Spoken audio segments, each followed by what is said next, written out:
All right. Welcome. I don't know if I was supposed to open, but I'm saying hello. Hello. My, Yes. my Hello. name's Colin. I'm gonna be hosting uh, trivial debates tonight. Um, looks like what's this say? Sound you hear isn't a howling wolf. I don't know what sound I was supposed to be in reference to. I think it was the gavel. We have three contestants here from the crypt of pop culture to argue about our favorite holiday, Halloween. Will one of them rise like a phoenix of some sort? We'll be dragged down quicksand. Speed rounds. Yes. All right, okay. Let's get to the contestants. We have Stephen Waters. Okay, the voice behind Darth Theorist and Three-Eyed Theorist. What is that? What are those? Those are YouTube channels where Okay, I that's awesome. am the narrator and characters of everything. Okay, cool. Do we do breakdowns on stuff? Uh, There's a they're narrative based. they're narrative based. They're stories. Oh, that's cool. I like that. That's something different. All right, co-host a Hey, Did You See This One podcast. That's a podcast. Mhm. Give them a minute to say hello. Hi, it's me, Steve. You guys might recognize me from Hey, Did You See This One, the podcast where I talk about movies with my co-host Jason R. Phillips, and we rip movies apart in every facet. You might have seen Chris, the creator of Trivial Debates, on there. You might have seen Noel K, one of our other guests tonight, on that show a few times. But yeah, every Thursday night at 8 p.m. you can check out Hey, Did You See This One? Yeah, we'll drive that home too at the end. But we also have Noel. That's Noel K. Frequent guest of Hey, Did You See This One? So we have some cross collaboration there. That's also a podcast. That's the same podcast we just mentioned. Hello. Give them a moment to say hello. Parentheses. Yeah. I'm just nobody, but I was invited here, so I guess Don't I'm ever somebody say that. now. How about that? No, it's great Yeah. to see you. Welcome aboard.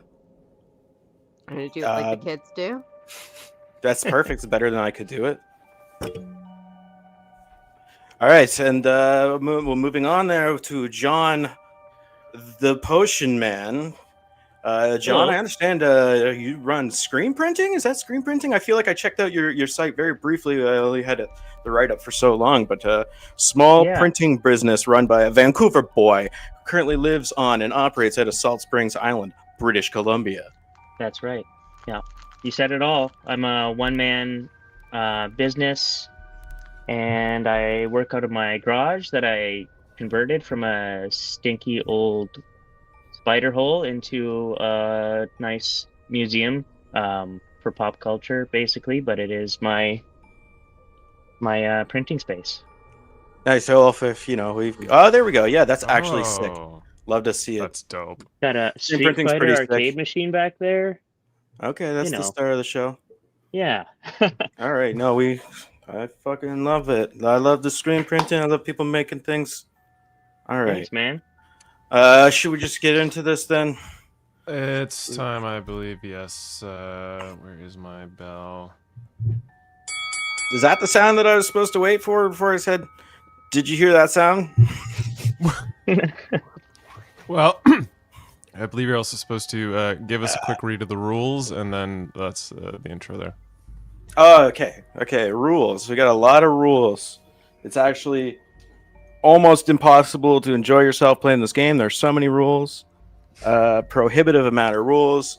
First round, each contestant gets 1 minute to provide their answer and reasons. So we're going to ask questions. You've got your own questions. I'm sure you're all aware of the answers you're going to pick. You get 1 minute to passionately give your answer, and then a 4-minute open debate where you guys just disrespect the living hell out of each other, and then we decide who gets a point. The remaining two players, because that means one of you is going to be eliminated. That's what it means when I say there's two and there's originally three. You move on to a speed round, and that's a lot faster. You get 30 seconds to present your answer, and then each contestant gets a 15-second rebuttal. Trivial debates, let's go. Ding, ding, ding. All right. First question, movies. All right. The first question tonight. I read the questions, right, Chris? Yes. All right. The first movie or question tonight is on the topic of movies. All right. You have a time machine, but it can only take you to the set of horror movies that have been filmed over the years. Any horror movie. Which one do you go to and why? Do you interfere? Do you observe? Are you tapping somebody on the shoulder to say, hey, you know, it'd be funny in this scene if her head turned all the way around and then fell off? Or are you just like hanging out at craft service? All right, let's begin. And I believe we're starting with Steven. All right. Well, I misunderstood the question, but I'll just answer it anyway. Oh, we got it. I chose Cabin in the Woods. I would not interfere, but I would go around to all the prison cells and look at all the freaks and attempt to discern exactly what the inspiration for each one of those monsters was. They're all clearly inspired by some horror movie or television show or comic book or cartoon show. Then I would go to all the records within the place where they hold these monsters, and I would go through all of the recordings of the rituals from previous years, because this movie definitely needed more installments, prequels, because I think the end of the movie, spoilers, doesn't end well for planet Earth. But I'd love to see it. I've got 20 seconds left. I think it would... I didn't realize we were on set, so still, do the same thing. Let's just assume that they're filming this movie in the real location where all of these rituals take place. Yeah, no, I see where the misunderstanding happened. That's funny. I yield my say time. That's not a real thing. What a feast for the eyes, though, that movie. Mm-hmm. All right. Oh, your time. Oh, okay, I thought I was going there. Okay. Noel, begin. Yes. All right. I would go to The Shining. And Nice. The reason I would do that, would I interfere? Absolutely. So I'm not here to relitigate the Shelley Duvall thing. So I wouldn't actually interfere with the movie. What I would interfere with is Stanley Kubrick's mind. So I would be there to like fuck with him. Oh, am I allowed to swear on this? Yes. No. Oh, Yes. oh shit. Fuck. I feel like Ariana Grande. Oh shit. Okay. Sorry, my dog just... Time! Yes! So I would be there to mess with him. So we're talking like, you know, in Back to the Future where like he goes back and like dresses up and pretends that he's Darth Vader and scares the living crap out of his dad. Like it would be that sort of thing. So I'd be like hanging around in the background and I'd be waiting, and then I'd like do fucked up shit. Like take all his laundry out of his like thing and steal it and various things like that. Bold of you to assume Stanley Kubrick ever washed his clothes.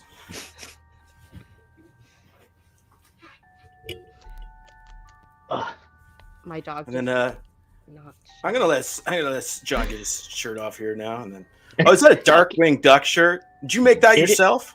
No, I found this at a Value Village like over a decade ago. It's like a really kind of That's crappy, incredible. but awesome airbrushed. Wow, that's actually that's incredible. All right, okay. I love it. Give this man the point. Yield his minute. All There right. we go. All right. Up. Okay, John, you're up next. Ding. Okay. I chose Alien, the Ridley Scott space epic, because the sets, there's two major kind of set pieces there, especially that I would like to just be witness to, and I wouldn't interfere. I think I'd be more like a fly on the wall sort of thing. So the Nostromo set, created by Ron Cobb and Chris Voss, with those tight claustrophobic corridors, you know, it's really steamy and dingy, and I don't know, just something about it is so creepy and compelling. And then there's the Giger aspect, the H.R. Giger set with the derelict alien spacecraft, and just to see in person the like biomechanical sort of set design and creature design from Giger would be amazing. That's it. Very, very earnest. Oh yeah. Okay, I like that. Good answers all around. Good answers all around. Do I give my verdict on this now? No. Now is time for the 4-minute open debate. All three of them are going to try and say why their answer is better. And you're going to listen to the debates, and whoever had the best debate, that's who you give the point to. Okay, we could just start recording again anytime. I'm so stressed. And go. Who goes first? Who starts ripping people apart? I think it's just we yell at each other the whole time. Okay. Okay. How about this? Both of those are super, super boring. First off, see, in this way, like Here we go. with the Shelley Duvall thing, with the Shining thing, like this is what we're going for. So Stanley Kubrick said that he was perfectly fine with torturing that poor woman to get the right performance out of her. So what I'm doing is basically making the movie better by being like offset and destroying these people's lives. Like, you know what? I'm not just gonna ruin Stanley Kubrick's day. I'm also gonna ruin that fucker who did the Here's Jack Johnny. Nicholson is his name. That's the one. So I'm I feel like you lose just for not knowing his name.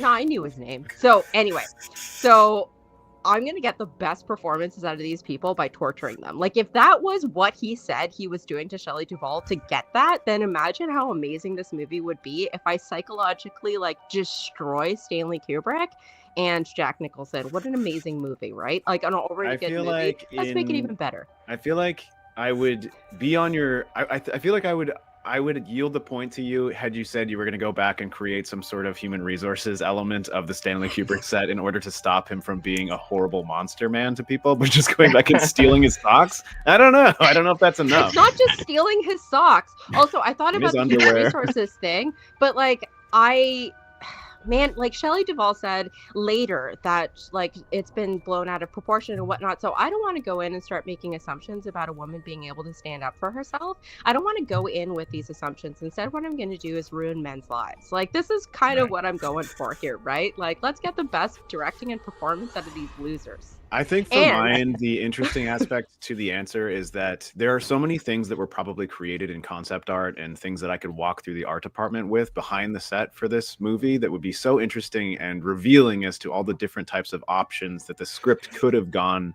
into when it comes to direction. Also, the point of watching the recordings of the previous rituals, I want to know what the mermaid looks like, what the unicorn looks like, what the clown looks like. I want to know what every single one of those things being rolled on that yearly ritual that they do would look like in adventure. There's so many things that they could do with that series, but unfortunately for us, it was one and done, and they never revisited it, which is interesting because the movie made a lot of money, and I think that they could do that. But even just being able to walk through the art department and look through the concept art of all the different monsters and be able to be like, oh, that's Hellraiser. Oh, that's, I don't know, a zombie movie, whatever. You can probably find 100,000 of them. But I think that it would be like walking through like a crazy horror movie museum of things that don't actually exist.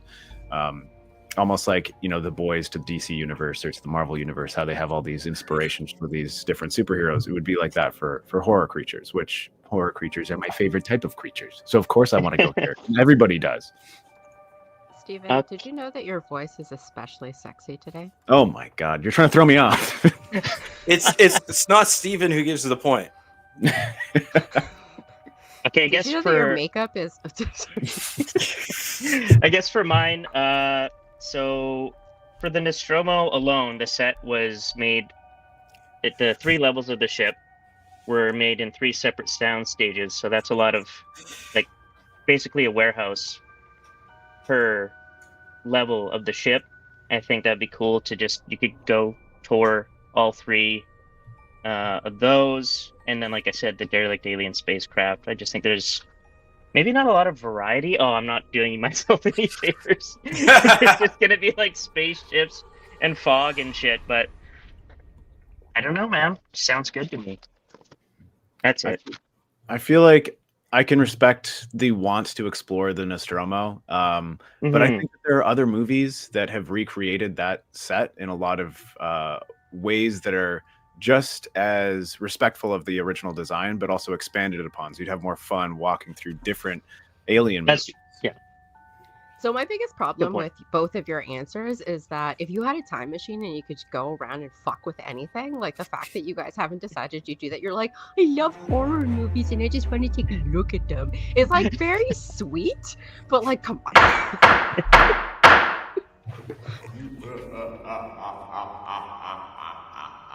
Roasted. That was me for a second.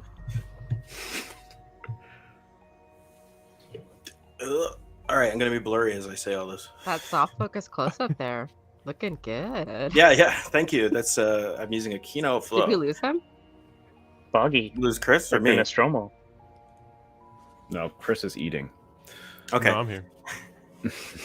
Okay. So Nope. Eat can't into the hear. microphone. clown man. Wait. Wait, I you can can't hear hear him. me? You can't hear? I can hear him too. Wait, what? I Hello. can hear you. Noel, you can't hear Colin? Okay. Wait, I'm gonna suggest you Wait. reset real quick. Maybe it's lips. You need to be able to lip read.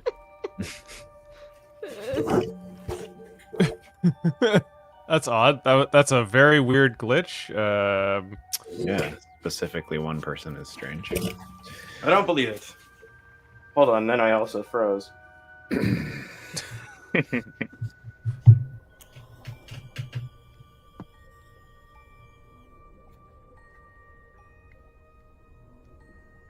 Okay.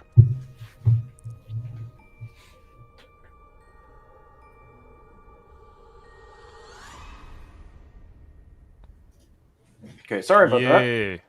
Okay, Yay. gonna be hurt. Everything's fine again. Alrighty. I thought Noel was where in a were we? different corner last time. This is throwing me off. All right. Yes. There. Oh, thank God. There you go.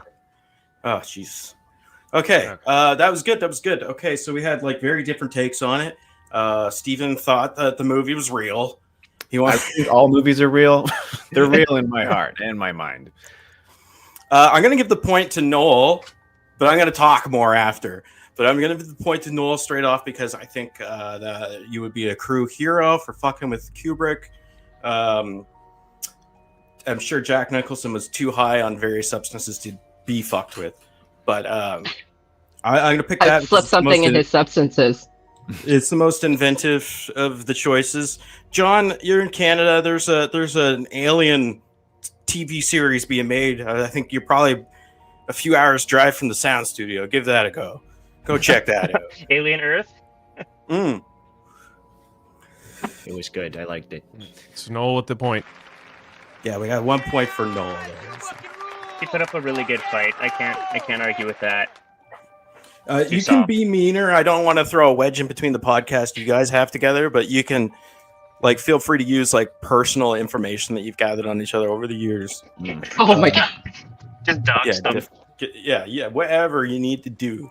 There's like no. Steven and I are also twins. Like we're Wonder Twins. So not only do we have like that on the podcast, but we're also like mentally and like spiritually connected. So I don't think I could dig that deep.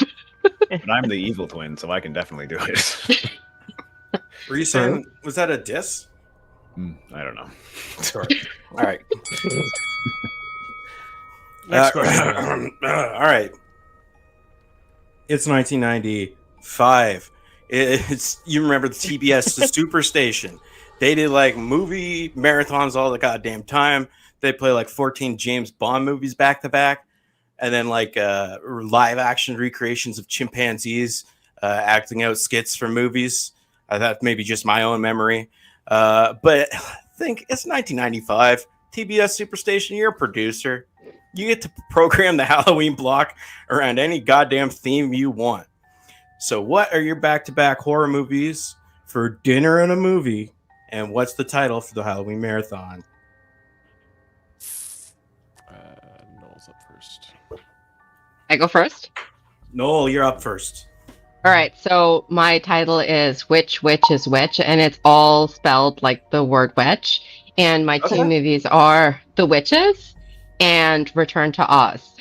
And so, like, I thought about what direction to program them in, but like The Witches is like one of those really screwed up kids movies, but like the movie ends much happier than the book does, where like the kid actually spoiler for a 20-year-old movie or 30-year-old movie, the kid actually comes back to life and is a kid, but it's like a weird one, but it's okay. Like it didn't scare me that much as a child, even though it's like a really weird premise of like kids getting turned into mice and witches trying to kill all children, which honestly I understand. Now the second one, though, like the right before bedtime, the Return to Oz is one of the creepiest kids movies, and I just want all of those parents to have a really bad time with their kids refusing to go to bed that night because they're going to be turned into mice by witches, and then just like their whole like that's psychosis for life. That's 15 years of therapy you have to go to after seeing Return to Oz. All right, thank you.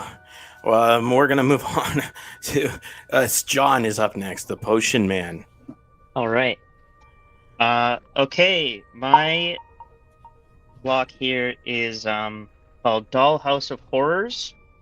It's to kind of celebrate doll movies, like haunted doll movies that are, not super duper niche or anything, but are, they're not Chucky, they're not Annabelle, so it's celebrating that, different haunted dolls. We got Dolls from 1987, which scared the shit out of me as a kid because I was afraid of dolls, especially like old porcelain dolls with the tiny little teeth and shit. So that's from the director Stuart Gordon of Reanimator. I just think it's super creepy. It's super silly as well. Like, it's ridiculous, and so is Dolly Dearest. But there's lots of really creepy, eerie stop motion going on, and like little person acting, and yeah, I just think that we should celebrate these doll movies too. Thank you, John. Shout out to the little people. Steven. All right. So my Halloween block is going to be called Halloween. And the two movies that I've chosen are Halloween and Hellraiser. I chose these two movies not because they have a particular connection in terms of anything other than the fact that they're horror movies, but just the fact that they are two embodiments of horror that are so completely and utterly different from one another that it almost shows two different ends of a spectrum when it comes to what horror movies can be. One of them is the father of all slasher films as we know them today, the prototype of what we think of when we think of teen horror and a slasher killing them in the night. And the other is a twisted understanding of sexuality, and as well as the concept of what is pleasure, what is pain, and how those things can oftentimes be intersected with one another. It's also one of the scariest movies that still holds up to this day, both visually and tonally, and it's written by and directed by a career director, Clive Barker, who's amazing. The sexuality I was aware of, I did not know that it was twisted in any way. I'll look further into that. All right, now I gotta. So coming back, I'm the executive producer at TBS, and first of all, no knives in the meeting, please. That's gonna sway some opinions. We're doing an unboxing video. Hold on, I need to know what's in the box. What's in the box? What's in the box? So we're doing a live unboxing. So can we start our 4 minutes here? I mean, If it's my wife's head, I'm going to be very upset. all right, I'm gonna start the 4 minutes. You can proceed So, I mean, are we starting the 4? Okay, perfect. So the reason mine is better is because it's TBS and it's a kids, like, I want a family-friendly thing, and, like, honestly, boring, again, for the other ones. Like, although the doll thing is kind of cool, and I'm going to almost give the point to you because that's what I'm unboxing, a creepy doll. So these are all doll clothing. And then these peanuts are going to fall everywhere. But more on that, I think The Witches is, like, Angelica Houston is freaking amazing in it. And I think these are two movies that don't get a lot of love. Like, there's been a lot of revision for, don't eat that. There's been a lot of revision for Return to Oz, but not really a lot for The Witches. So I think, I don't know, like, these are classic kind of like TBS things, right? I mean, they remade The Witches a couple of years ago, and it was absolutely horrendous. Yeah. Yeah. I don't think that a modern retelling of The Witches will ever work, but also the fact that Disney owns Return to Oz is something that I'm going to have to play the devil's advocate in the room, the Hellraiser in the room, if I will. TBS executive, we're never going to be able to show the fucking Disney movies on this channel. Are you insane? Also, we're an adult channel. We're not here for kids. Get this kid shit out of here. We're playing this at night. It's dinner and a movie, not afternoon in a apple juice box. Come on. Do you know how many times I dinner in a movie with my parents, though? Like, we used to watch Lois and Clark, The Adventures of Superman, as like a family event. Like, that kind of thing, you need it to be a family event. Like, I want viewers actually watching my thing, so I want parents to be like, oh, this is family friendly and kid safe, and then ruin the lives of children. John, jump This is a Halloween block. I want to Sure. have Freddy Krueger eight times a week for the entire week leading up. I want Chucky, I want Jason, and I want Halloween all day, every day. Hellraiser is the scariest movie ever made, and I really want that to be part of this block. And I think that you need to consider it. That's totally fair, but I don't know. My theme, which is which, is kind of cuter. It is a cute name. But I got, okay, for these doll movies, we got Dolly Dearest. Ridiculous plot. It's like ancient Mayan ghosts haunting a doll at a doll factory in Mexico. We got Rip Torn doing a horrible, like weird Mexican / Irish accent. It's we all know also Rip directed Torn by is famous for a not woman. giving a shit about offending people. yeah, directed by Maria Leese, who before doing Dolly Dearest directed pornos. So I think that's kind of interesting. That's why Rip Torn was interested. He was like, "Is it necessary for me to drink my own urine?" Yeah. He wanted to get ripped and torn. I got Ed Gale doing the little person acting, who also did Chucky. So that's pretty interesting. Yeah, I just have facts here in my notes. Rip Trying down to be their compelling. movies, John. Rip If down you, their movies. you sound Why mad is yours when you say better? the fact it's an argument. Yeah. Oh man. So hard Yeah, for me to boo be or- mean. I'm so Canadian. We're all Canadian, aren't we? Yeah. That's Yeah. correct.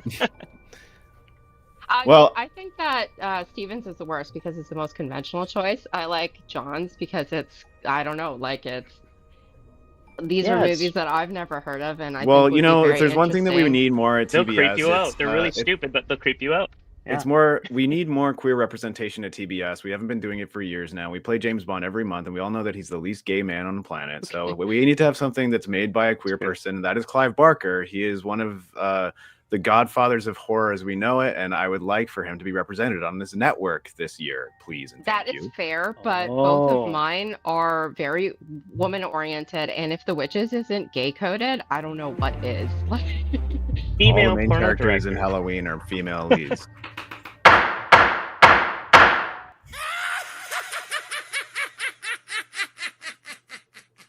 I like you both, All by right. the way. I'm just trying to play the game.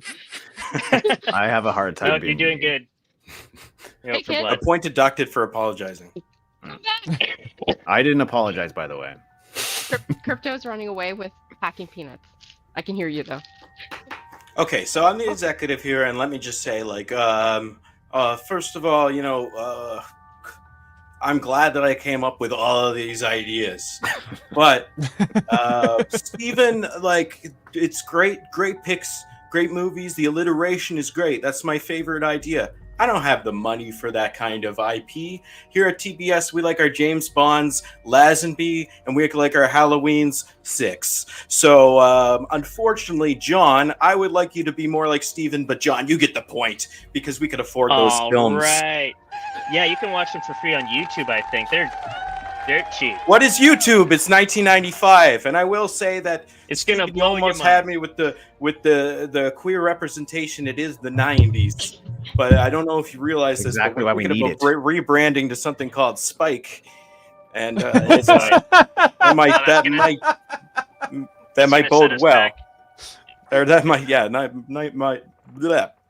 No. Bleh. All right. I'm going to take my idea to a different network. I like Boo. that. Next round. Boo. I like them both. All right, this is the music category. This is a long one. All right, It's John the longest Carpenter. question. Okay, just producer note. This is the longest question ever written for the show. Okay. Yeah, I know. And it's like, and then I went back and I was like, I can't really get rid of any of it either. John Carpenter has gone insane, activating a protocol in which every copy of his films and their soundtracks self-destruct before throwing himself from the Golden Gate Bridge. The films have been salvaged, but the soundtracks need to be re-recorded. The films are being divvied up, and you get to be the music supervisor of one of these films. Which film are you picking, and which artist are you employing to try to capture the tone of your film? Straightforward You have a question. bonus note. Oh, yeah, there's like a bonus note that says best after credits. Shout out to John Carpenter, bearing in mind all the souls lost in the self-destruction of his works. You cannot separate the art from the artist. Okay, perfect. First up, John. Uh-oh. Okay. See, I chose the film They Live. And, kind of maybe a safe choice here because I feel like they don't really miss as far as making soundtracks because of their talent and like their diversity. I got Trent Reznor and Atticus Ross of Nine Inch Nails. They've done multiple soundtracks, and they just have shown through the multiple movies they've done that they kind of can take on any kind of movie. And I think they could nail They Live. It's got a very industrious feel to the movie. It takes place in the city. You know, there's the aliens, so that's got like the sci-fi element there, and they have a lot of industrial and like synth-like sort of inspiration. I just think it would be a very natural fit. That's it. You know, if you play Nine Inch Nails over that fist fight, it becomes very pornographic.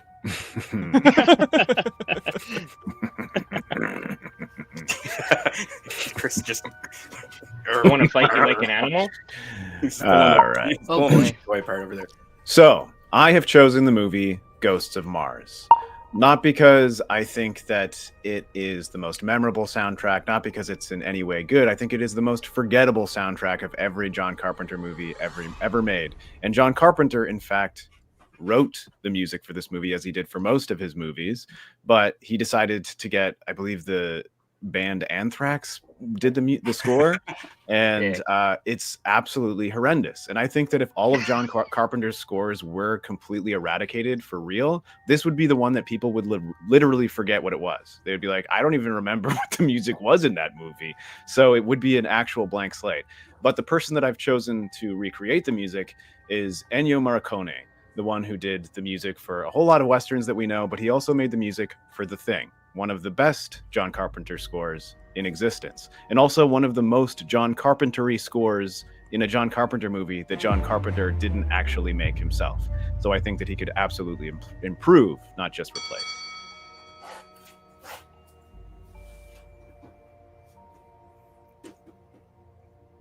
Me Oh, again? No. Yeah, Farid, you got to answer every one of the questions. Yeah, so I picked Dark Star, and I don't remember anything about that soundtrack. I remember the movie, but like it's the most meandering crap I've ever watched in my life. Like it's not crap, it's a John Carpenter movie, but I don't think a lot of people know this one. And the person who I would pick to do the soundtrack is Randy Newman, because I can't think of a better person that would be able to do a soundtrack for a meandering movie like that. And like, sure, it's a horror movie, but it's not really. Like, Dark Star is a very strange movie. So if you have Randy Newman just like sitting there, even just singing songs of what they're doing, like you got a friend who's a balloon, and then like just nice piano music and stuff, like just describing things. There's so much meandering that you could really do quite a bit with lyrics, and I think Randy Newman would be able to pull that up because he's written like brilliant things for garbage. So there's that. Can't believe you say that about Toy Story. Oh, It's a classic film, and you call Toy Story garbage. It's crazy.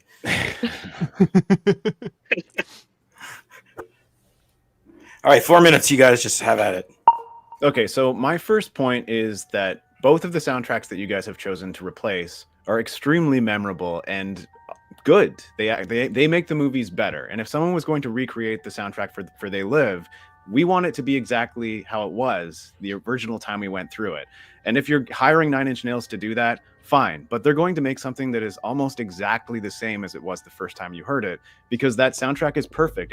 It has this sort of industrial tone, as you said, but it also has this slow, meandering sort of this weird like gait to it, where it's almost hypnotic in the way that everybody in the movie is being hypnotized. It's like almost a perfect score for a movie that is almost perfect in a lot of people's opinion. They Live is up there. Dark Star, how can you say such a horrible thing about John Carpenter going Dark Star at the beginning of the movie? It's great. yeah, but imagine Randy Newman doing that. It would be the instead. same. It would just be Dark Star. No. It would be the same. Yeah, but it would be really, really funny. Like that movie could be actually a comedy. And when you say that, like it's a memorable soundtrack, like no, it's not. I don't remember it at all. You don't remember Yeah, the part I where he should goes, remember it. in your mouth from your warm safe. Well, that's the thing. There's a whole bunch of stuff that's like music and strange, and old man said. you could put like a lot of really fun piano. You could do, I don't know. I think like if there's anything, any soundtrack that could actually be not improved upon, but like made more interesting. Like I respect the Trent Reznor and the whoever the hell you said, but like these are people who like, yeah, he scores movies, but he scores horror movies. Like have a little more fun with it. And like the Trent Reznor thing, like like both of those would fit, but I think like you're not having enough fun. Well, Ennio Music goes out the Morricone window. has made some of the I did most say it impressive was soundtracks safe. that ever existed.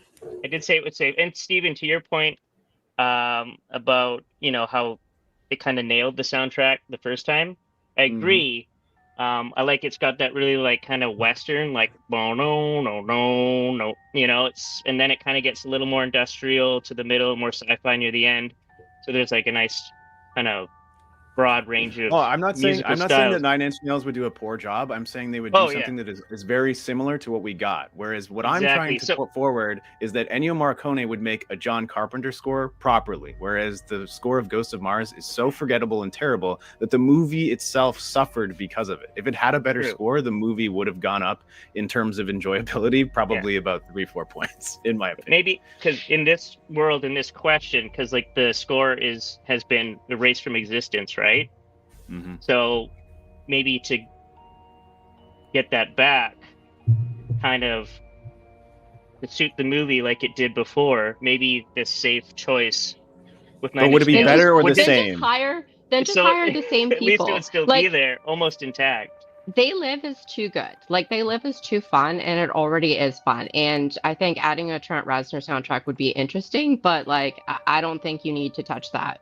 Stevens, never damn heard of this movie because I'm not a horror movie person. So your answer is just bad. No, I have nothing to say to that.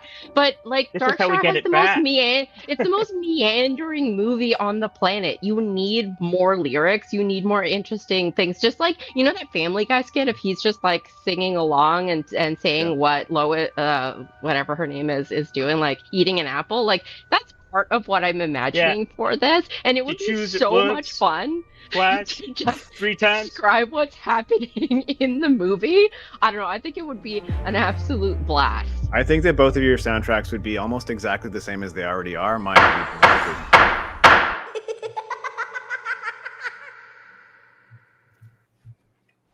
Chris, are you okay? Your laugh sounds weird. Sorry, I had something in my throat. He also opened a haunted box with a doll in it. Oh, Jesus. Annabelle. All right, okay. Wow. I hope you guys can still be friends after that. But I gotta say, all around, gotta give it to Steven, because that is he's made a very good point. He made a very good point for finding. I think it was a good idea to find a lesser known film that had a soundtrack that was not known, because I didn't even think of that until you started saying that. But like whole time, I'm going to be comparing Trent Reznor to the original soundtrack, and then I'm going to be thinking, Randy Newman, why is he part of this the whole time? Have you seen Dark Star? He would be perfect. What about Starman? Oh, classic. Also a good soundtrack. Whoa, Absolutely. VHS on deck. Oh, hell yeah. I had this That's just in case Steve. someone picked Starman. That's a very good fit. Yes, it is. All right, Steven, you get the point. Thank There's you. more. There's more to it. We've got sports. Right? Sports. Which famous athletes? I like how you left my spelling mistake in You here. back? I'll be right down in 1 minute. Sorry, I meant. Okay. Which famous athlete's life or could be turned into most compelling horror film can be a stylized tall tale or ruthlessly accurate? Up to you. My God. Oh wait, Steven, you're first. Oh, okay. Ding. So I decided to go the fictitious route. I chose Tiger Woods, and I want the movie to be called Hell on the Green or Hell in I One. can't hear Steven. Oh, Am I the only one? Can other people hear me? I can hear I you. can hear you. Okay. Why can't I hear anybody? What? Should we start again and get Noel to hop out and hop back in so that she can hear my? I'm afraid there's nothing I can do, but I can vamp for a second. And is this a painting of Tiger Woods? Yeah, this is the painting for the poster Hell in One. Hell in Yeah. One is so But- good. We do that. There is a credits in the bottom. I kind of want to zoom in and see who it says. It says designed by, because I thought it was AI at first, but then I think maybe it's like one of those oil paintings that somebody really likes problematic All right. figures. Noel, can you hear me now? Yes, I can. Okay. So let's start again. If that's okay with you guys, because I didn't really get to go through my whole spiel.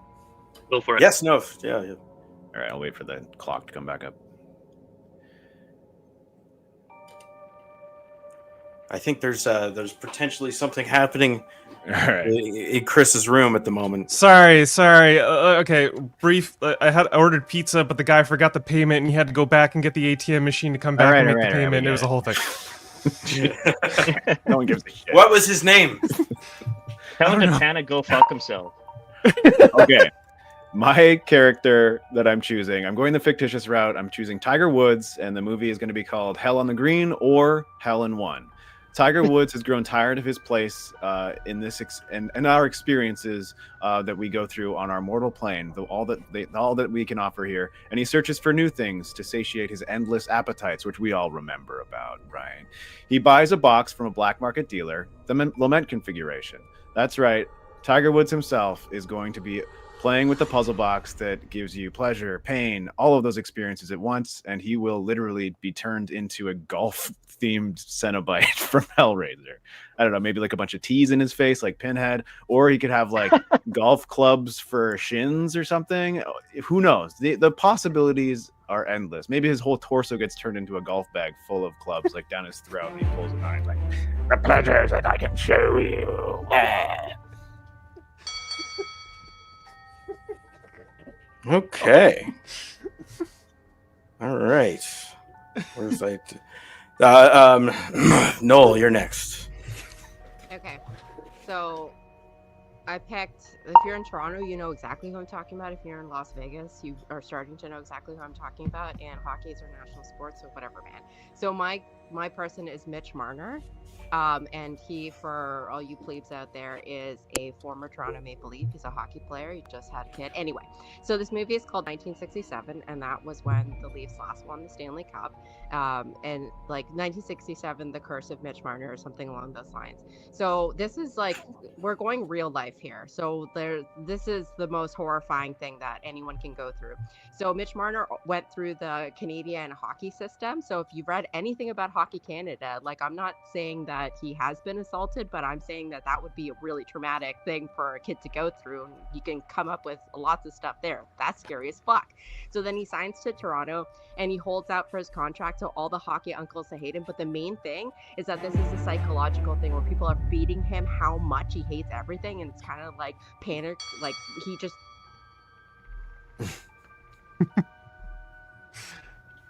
I'd hear the Alright. girls.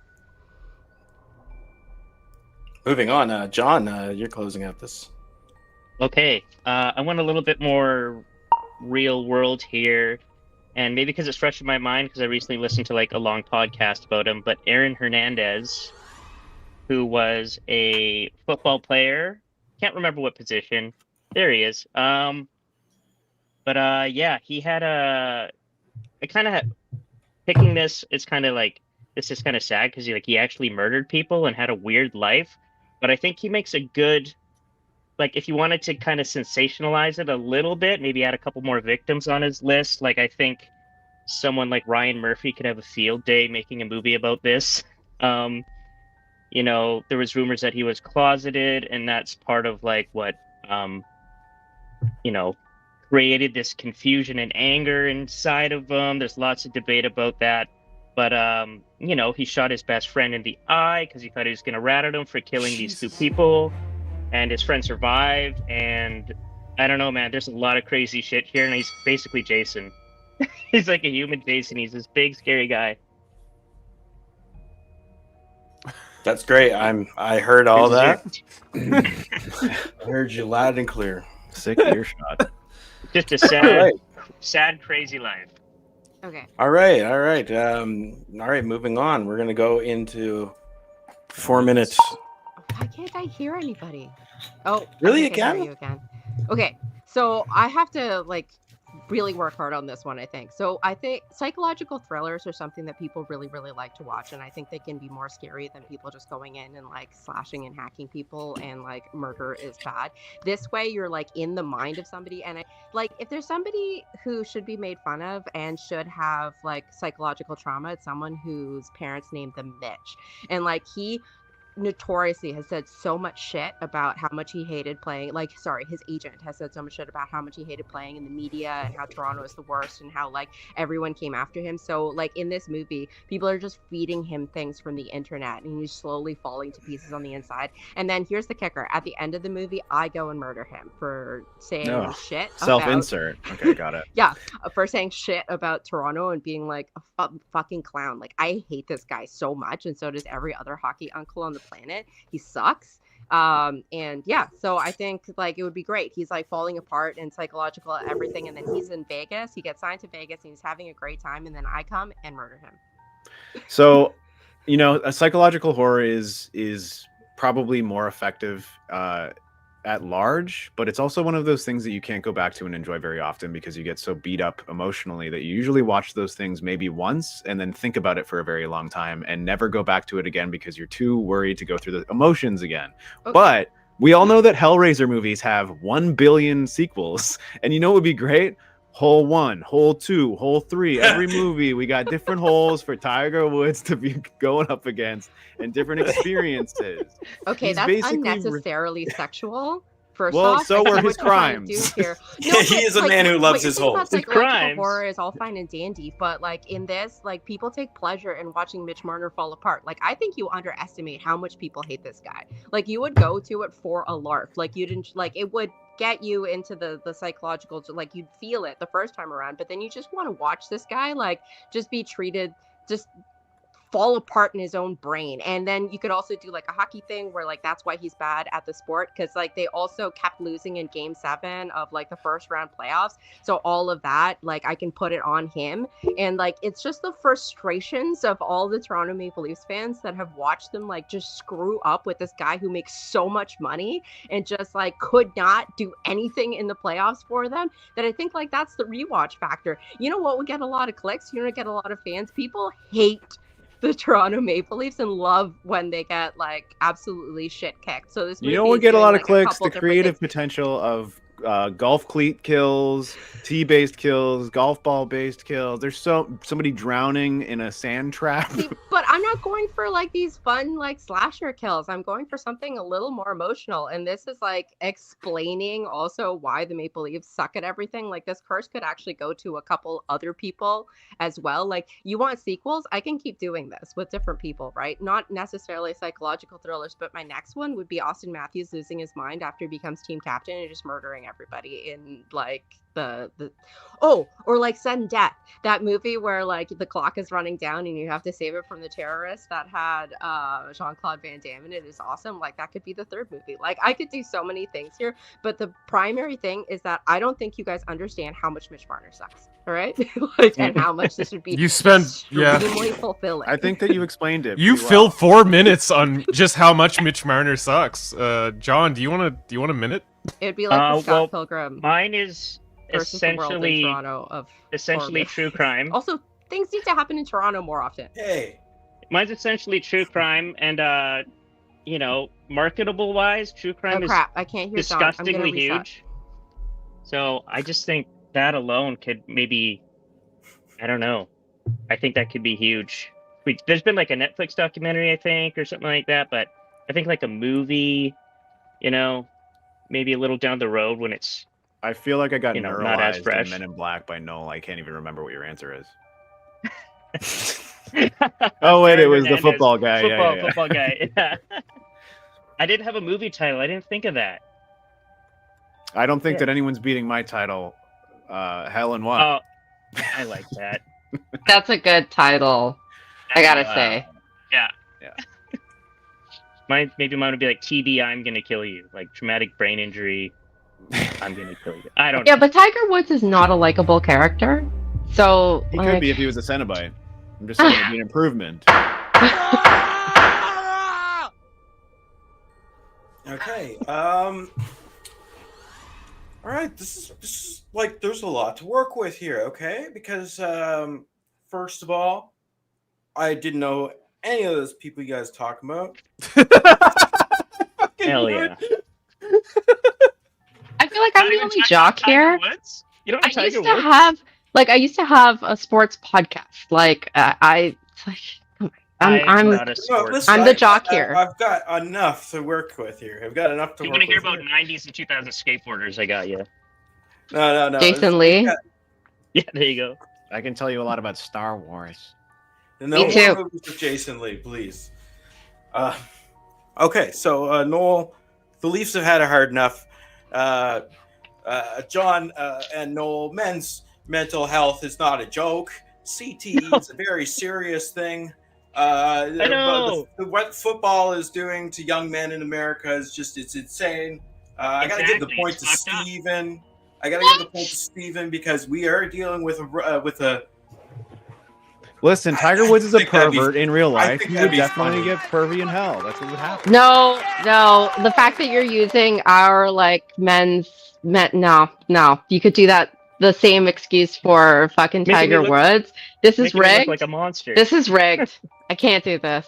This is in fact rigged. Noel is right. Steven gave me $5 before this started. Little 5 e-transfer. big ones. Yeah.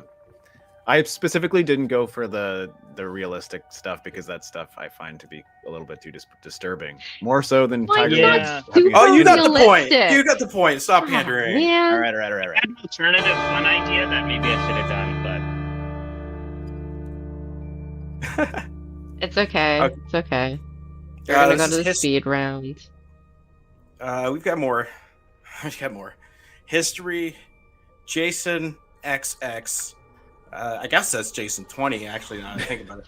Yep. Jason travels through time using the time machine from the first question.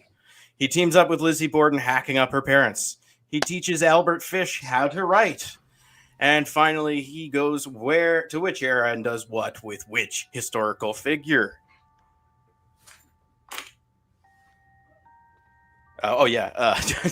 John, you're up first there. Or no, wait, no, I'm it up is Noel. first. It is Noel. Okay, so we would be going back to. Wait, is my time on? We would be going back to 1874, and he would be going to visit Thomas Edison. And the reason for this is because the light bulb was actually invented by two people from Toronto, Henry Woodward and Matthew Evans. And the reason that they were unable to actually get this invention out was because they couldn't get funding for it. So they sold their patent to Thomas Edison. Not only is Thomas Edison not a great person, like I'm not going to go into it because I don't have enough time, but he's like a freaking dick. But he like steals this. So back to the True. Toronto thing, like you don't have the funding for it, so you sell your patent to some loser who then takes it and turns it into this thing and then makes a whole bunch of money. Also, Thomas Edison made the creepiest freaking dolls with like they were the first talking dolls, and they had this like warbling like wax disc in them, and it would be like, now I lay me down to sleep. So I would have stopped that too. So Jason would go and just like cut his head off before he could buy that patent. I have a degree in history. I was wondering if you were going to bring that up in this, and you did. I wrote down Edison's dolls because I want to look into that shit. That sounds fucked up. I'm literally just typed it into my search bar. They're really fucked. All right. Okay. John's up in 1 minute. Okay, so I thought Jason could travel to San Francisco in 1968, where he meets the Zodiac Killer. I think Jason kind of working in tandem, whether the Zodiac wanted him to or not. Maybe they're killing couples together. I don't know. But either way, the point is, I think Jason's gonna boost his notoriety even more, the Zodiac, kind of blow up his spot, and I think with that kind of notoriety, eventually the Zodiac would actually be caught because he's alongside this fucking beast who just, And I think after he gets caught, Jason would probably just walk away into the woods and do his thing. But yeah, Zodiac, we would know who he is, and everyone could shut up about it. I like solved cases. Right. Steven. This is weird, but I picked Nikola Tesla. Jason goes back in time and picks the person to team up with, Nikola Tesla. In the preamble to this question, it seems like Jason is trying to help people. And I guess by the time we reach Jason 20, after Jason X, he's gone so far into the future that he's regained some semblance of humanity, where he decides to teach serial killers how to read and help people team up to chop up their families. But in this case, Jason, he needs an unlimited power source. As we know, Jason is brought back to life primarily by electricity. The example being in the 6th Jason movie, Tommy Jarvis stabs him with a piece of a fence, which is electrocuted and brings him back to life. We also know that in the 8th Jason movie, Jason takes Manhattan. He's stuck at the bottom of a lake until a power cord is ruptured by an anchor, which then electrifies him back to life, waking him once more to go on his killing spree. So he's going to have Tesla help him to have an unlimited power supply, but he's also going to be his bodyguard and protect him from the CIA. He went past the zeros. Noel's right. Steven, you're disqualified. The whole show's actually over. Oh, shit. Give me my $5 back. Suspense, man. Oh, shit. Can't get blood from a stone. Okay, All right, so the other thing about Thomas Edison is that his son was a piece of shit. So his son was born in 1876. So if he died in 1874, before he was able to buy that patent off of those guys, we'd also not have him. And he's historically a douchebag. So Well, we also know that Nikola Tesla and Edison were bitter rivals. So I think that Nikola Tesla would also have Jason go kill Edison in my scenario as well. So I think maybe we both win. No, like the thing here is that Americans like to come in. Oh my God, do you have American fans? Well, screw you guys. So they like to come in and wave their money around. And like the primary thing here is that I'm trying to, like, Jason has always been kind of like I think, like you said, he's a humanized character, and I want him to come in and do some good. So I'm kind of on your side with the Nikola Tesla thing. Like Nikola Tesla built the reactor, or not the reactor, the generator at Niagara Falls. That was one of his big things. And so he also had alternating current. So like he is more important to us like as a good dude, and he seemed like a good dude. So like honestly, I'm with you on that one. But wouldn't it be so much fun if we actually had like people who work hard to actually do the thing and work hard to create something, not having their shit stolen by these losers who then go on and make creepy ass dolls and have kids that are stupid. I'm doing the world a favor here. Like, he doesn't need any more money. Like, not only that, but he wouldn't have been able to buy all of the other patents, right? Like, people need to be like, enough of this DEI stuff where you can just use your money to buy patents. Like it needs to be a meritocracy where if you do the actual work, that's how you get like fame and fortune. And what a world it would be if people just had given funding to this guy, right? So yeah, I completely agree with you, which is why I still think that my answer is better, because Nikola Tesla would be working with Jason, and he would obviously also want to kill Edison. So he would send Jason after Edison in my scenario as well. So no, it's a shared cinematic universe. Okay. It could be a shared cinematic universe. It's really hard for me to do, but Tesla's too nice a guy. He wouldn't do that. Jason would have to go rogue, and I don't like that. Jason would see a picture of Edison with like an X on it that Tesla did. So, but why bother going down your route? You didn't come up with the killing at that specific time, and I think it's the time frame. Also, I have a degree in history. Not sure if I've mentioned that. That doesn't help you here. It's a history question. You think Jason could stop Edison from killing that poor elephant? Yeah. Like, I was going to bring up the elephant, yeah. Edison is such the elephant a in the room. Yeah, he was kind of a piece of shit, wasn't he? But wouldn't you want to know who the Zodiac killer was? I don't. It's fun to have like this mystery ongoing and like the ciphers and everything, but let's just close that chapter. But what if your in human scenario history. actually happened and it turns out that Jason Voorhees was the Zodiac killer all along? We've been trying to solve it this whole time. We just Damn, didn't know that's where to pretty look. interesting. Yeah. Shit, maybe he was. I think not knowing certain things is the spice of life. Like first, second, I thought I would go back to Jack the Ripper and then I thought about doing something good for the world, like going back and killing Hitler or something along those lines. But then like I'm doing something good for the world and also not ruining anything that's kind of like cool and mysterious about the world that we live in. I'm just giving the people their due. And that really creepy doll thing. That Well, was weird. also there's the fact that if the CIA was in the midst of trying to kill Tesla and Jason Voorhees was there, they would not have succeeded, and Tesla would still be bumping around somewhere on a jetpack or something. Maybe on the Tesla moon. is still bumping around on Bumping a around. jetpack. You think that guy isn't smart enough to have figured out how to like live forever? So he lives in Atlantis. Exactly. Okay, wow. Strong work. I think the concept of Jason going back in time and bringing about social justice is a little far-fetched. I don't know if Jason would have that on his. I don't know if he would scroll back and be like, "Hey, this Hitler guy's a bad guy. I'm gonna take him out." He's working for me though. I'm not Jason. You're not. You get to send him back in time. I don't know if you get to do much else after. Oh no, I sent it back in time with specific instructions. Okay, he does what with which historical figure? I suppose you're right. I didn't say which two historical figure. I got to give the point to John. I do like the idea of Jason in San Francisco.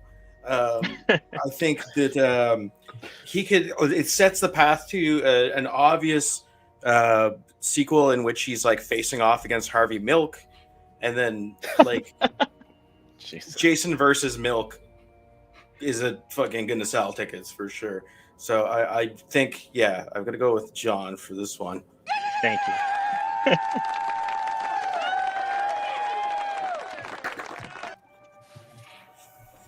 All right. This is, that's the cue that's written here. This is the wild card question, and it's actually not so much a question as the truth. But Michelle Obama quietly had Count Chocula, Frankenberry, and Boo Berry suicided. Fruit Brute as well as Yummy Mummy have turned up on the Epstein list. What are you, General Mills, gonna do? Replace them with? Who's the mascot? Points for rhyming, alliteration, and flooding the Democratic conspiracy. What is it, General? Okay, Oh, me first. John. General Is it me? John Mills. Yes. Okay, so after months of long meetings, me and my crack team of genius advertising executives have come up with Waffle Wolf, and his companion Blueberry Bat. I have a picture of him here. I drew. Did you I find have I have a crude drawing. Very good. So, Whoa! so Damn, I wolf wish him down. I'd gotten this. Wolf him down is his little catchphrase there. He's double fisting waffles. He's got a big bite out of that one. He's got a cycloptic bat friend who's blue because he's Blueberry Bat. I love He this. rides a skateboard, which I think is quite cool. And he's got a cute little vest and ripped up shorts. And if you look closely, you can't really see it, but he's got an all-seeing eye patch on his vest. And Alright, is that an that's upside-down cross? Oh my You're god. not allowed to bring mention of the cross. You're past your time. Oh, Strike noticing the cross. I'm gonna strike the cross from record. Yep. I didn't know we were allowed to have visual aids created by ourselves. I didn't know either, but I'm not I going don't to know. say anything. You know what? I'm an That illustrator. was It's a new natural one. thing. I loved it. It was better than the image I came up with because I got You this one. could be holding a guitar right now. Nobody's Oh. going to stop you. That's pretty good, though. All right. Where did you find that? That's an existing thing that was on DeviantArt. Yeah, this is absolutely. I typed in waffle wolf in Google, and this is what came up. That's fantastic. All right. As You with don't the get other credit. results that we're about to see. Yeah, Steven, I'm 1 glad he minute. doesn't have a big wiener or anything like that. All right, Steven. All right, so as General Mills, the leader of this organization, I've come up with a perfect plan. Cthulhu Crunch. We've been searching all dimensions for the best breakfast cereal, and this breakfast cereal is so out of this world that it transcends the very concept of deliciousness in every dimension. It's so good you'll lose your goddamn mind, literally. So we've been reading this big, scary tome, and apparently on page 14, it told us how to open a portal to some sort of aquatic space dimension. And we found Cthulhu, the Eldritch Millennial himself. He's really cool. He's wearing skinny jeans and a backwards hat and a flannel shirt. Kids are going to love him. He doesn't have a sidekick, though that would have been a cool thing to add. Oh, wait, you made your own box. Okay. Yeah, we'll go with this one since it's already here. Wait. Yeah, the recipe for the cereal is it's basically magical spores taken from another dimension that will just actually drive you insane to the point that you have to buy it. Is that FDA approved? Yep, in almost every dimension. Beautiful. We got Noel, 1 minute. Noel, Go you're ahead. muted. Noel, you're muted. Peeps, yeah, I was just swearing. Okay, so mine is called Danita Sparks Tangy Tampon Berries, and if you don't know who that is, it's the lead singer of L7, who Oh, nice. took out her used tampon when somebody was heckling her and said, "Eat my used tampon, fuckers." So the tampon berries themselves are going to be Fruit Loop flavored, and here's where the Democratic conspiracy comes in. Every single box has like a special little, like, I used to get like cereal box things, so it's got an IUD in it. On the side, it's got information about how to do your own home abortion, and it also has your Planned Parenthood, the how-to. And the Fruit Loop flavor actually gives kids autism. These are all great things. I Yeah. laughed so hard I almost choked on the tampon I was eating. Yeah. So, but like they're not like they're kind of shaped like tampons, like that shape, but they don't have like the tail. I couldn't really figure out how to do that, but like it's just like Fruit Loop flavored, and like the red ones. marshmallow It's like tampons? eat the red ones last, right? So you have a whole bunch of red ones, and you're waiting to see how many red ones you get. Turns the milk red. Yeah, strawberry. Wow, that's good. All right. All right, that was visceral. 4 minutes, guys. I don't know. I think mine is like the nightmare of every Republican. So, and Yeah, The, guys, you want to tell her? You want to argue against women's lib? No, Go ahead, I also, it's really hard to get IUDs in some places, so it might be good that they come with them. yeah, exactly. Um, And in Canada, it also comes in French. I mean, the only thing that I can really think of is that Cthulhu is an interdimensional creature that is able to expand your consciousness in ways that we can't even possibly understand, including deliciousness. So I think that no matter what, at the end of the day, this cereal is going to be more delicious, whether it be true or not, just based on its ability to warp your mind into believing so. So I feel think like it's gonna Go ahead. taste like fish flakes.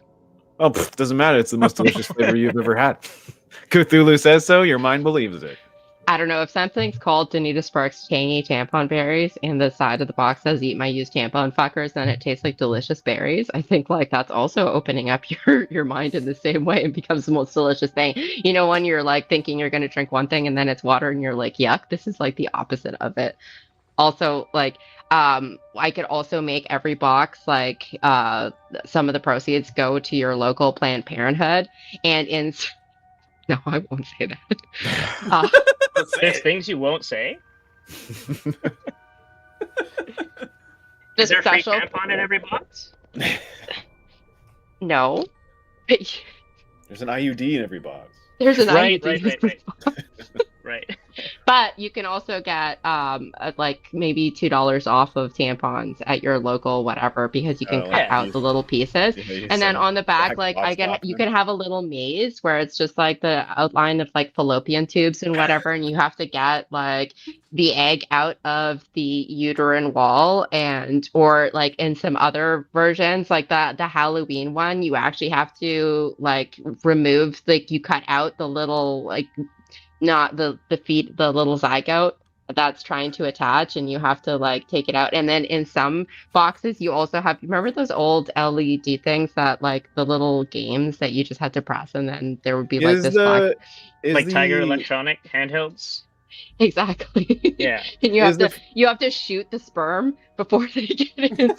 Oh yeah. It's like a Game and Watch game. Ovulate, damn you, ovulate. Is the diagram of the reproductive organs labeled? I just need to know.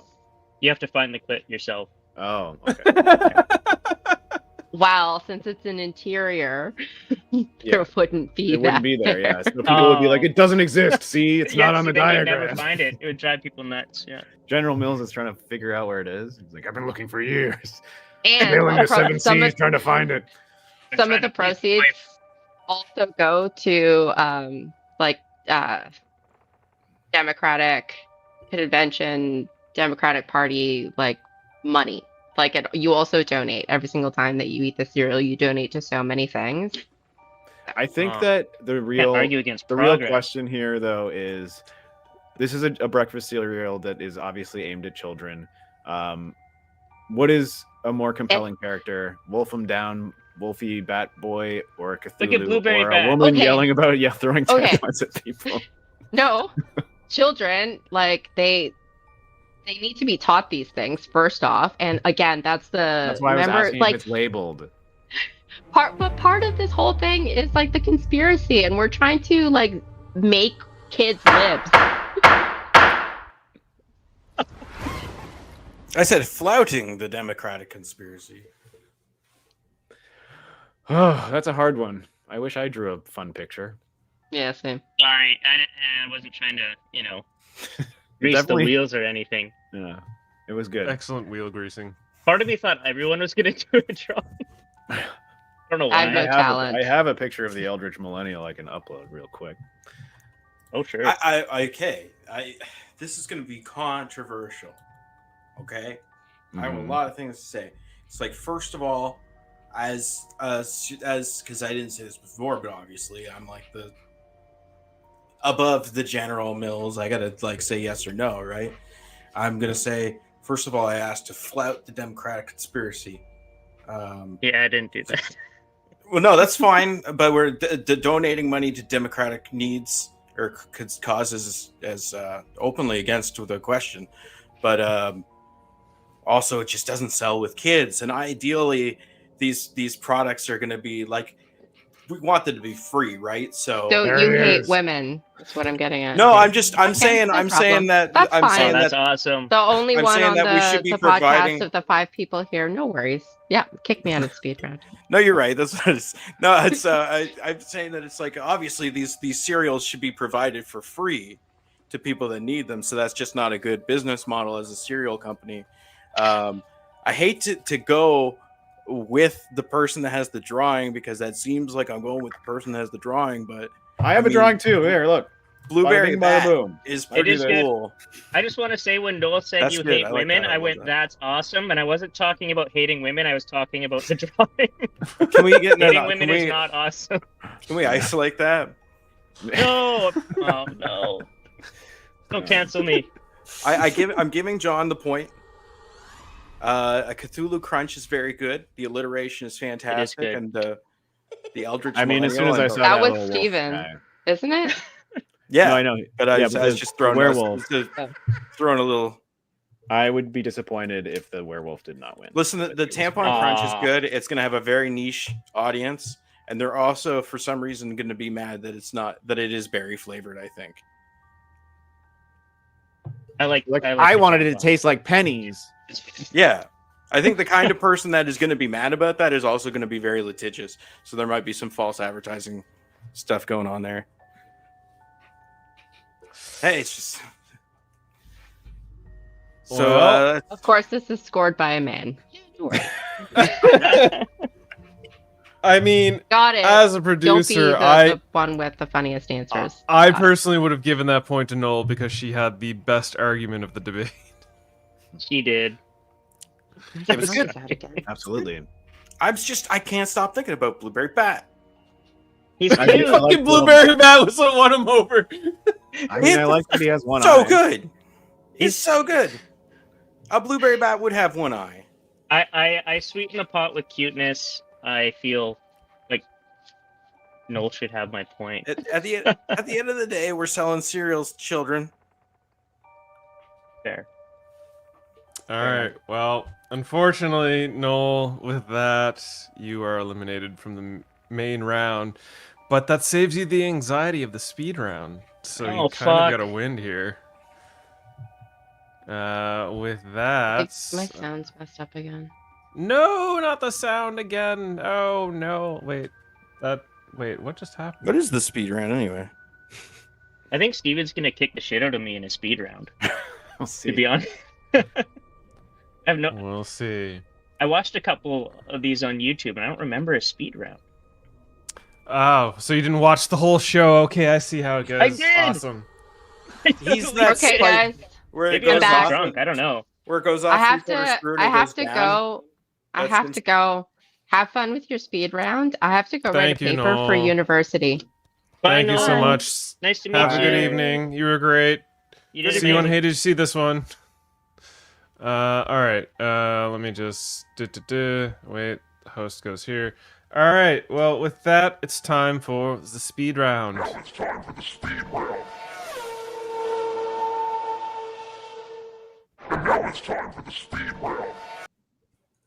Wow. I don't have any information on my That's end not about bad. the speed round. I'm gonna be honest. So okay, here's how it goes. Speed round is 30 seconds. Each person's gonna give their choice. Whoever gives the first answer, whoever calls it out, they go first. They get 30 seconds, and there's a 15-second rebuttal. So it's like 30 seconds, 30 seconds, 15 seconds, 15 seconds.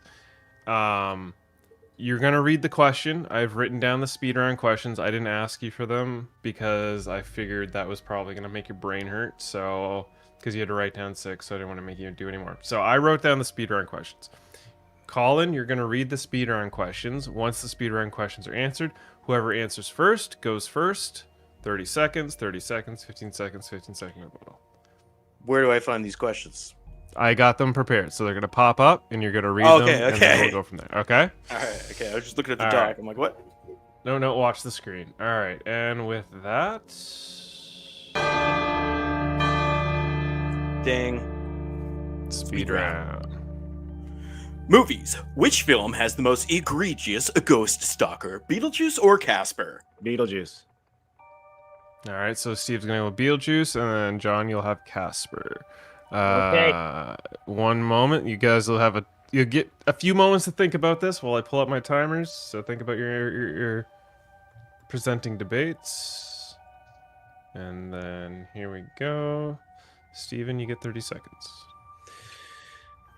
Beetlejuice is maybe not just the most egregious ghost stalker out of these two movies, but one of the most egregious ghost stalkers to ever exist in all of cinema.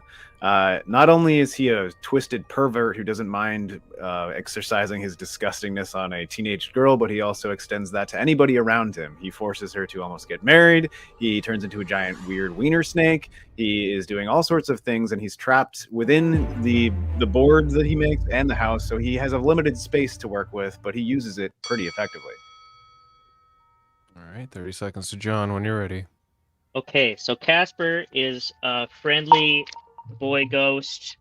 So, Beetlejuice, he's creepier. He's got creepy designs on people like young Lydia, but he can be vanquished. Casper can't be vanquished. You're stuck with that little boy ghost all the time, watching you sleep and having a crush on you and shit, like he does with Christina Ricci. Can I keep you? More like, can I creep you? All right. 15-second rebuttal, Steve. I mean, he's called Casper the Friendly Ghost for a reason. He earned that moniker because of his friendly nature. He's not going to do anything that makes you horribly uncomfortable. And if he did, he would probably leave you alone because he would feel bad because he's your friend. He's going to do anything that you ask him. 15-second rebuttal, John. True as that may be, he's not going to hurt you. But, like I said, you can't get rid of this guy, right? Beetlejuice you can. Also, I think Beetlejuice could maybe be reasoned with. It can maybe become a friend. Maybe. Ooh. Like having a genie. Colin, this is a tough one, buddy. It's a really tough spot that you're in, John, because Casper is incredibly charming. So I do got to give Stephen the point just simply because he grabbed that one first, because it is a hard one to fight for. Like, you got to make some hard points for Casper. Christina Ricci genuinely adored him. So I mean, Casper is a creepy bastard, in my opinion. The wording is egregious stalker, and when I think about real life stalkers, I think about Beetlejuice. They almost right down to everything. And maybe he can turn into Devon Sawa sometimes and like make out with you. So that's true. Yeah, that's cool. I don't remember Casper lifting up somebody's skirt with a stick and going, "Oh, yeah, what?" That's egregious. But he was like creeping next to a sleeping girl. He'll just go underneath the floorboards and just peek up through the floor, just his little eyes looking up the skirt like that. Little fucking creep. Casper's intentions are in the name, unfortunately. We know he's friendly. Context. There's 3 other ghosts that are more egregious in that house with Casper. Yeah, his uncles are a whole nother fucking thing. Stinky, Blimpo, and Grouchy, or whatever the fuck their names. That's a really good... That movie holds the fuck up. All right, okay. Netflix's Wednesday show is based on the famed Addams Family character. Which of the other Addams Family members would make a good TV series? Cousin It. All right, Steven's first with Cousin It, 30 seconds. Cousin It is a fan favorite. He's one of the characters that when he's on screen, you're always like, oh man, it's Cousin It. I can't wait to see what he gets up to. You also always want to see him more. Also, any mention of his name in any rendition of Addams Family gets you excited. He's one of the weirdest creatures. You don't know what he is. You don't know what he looks like under there. And I want to see him in all sorts of scenarios all over the place. Every week could be just him going on a different vacation. Like he goes to the Arctic, he goes to Hawaii, and he's always got a fun different hat on. I want to know what Cousin It is up to. Also, Ladies Man, probably, right?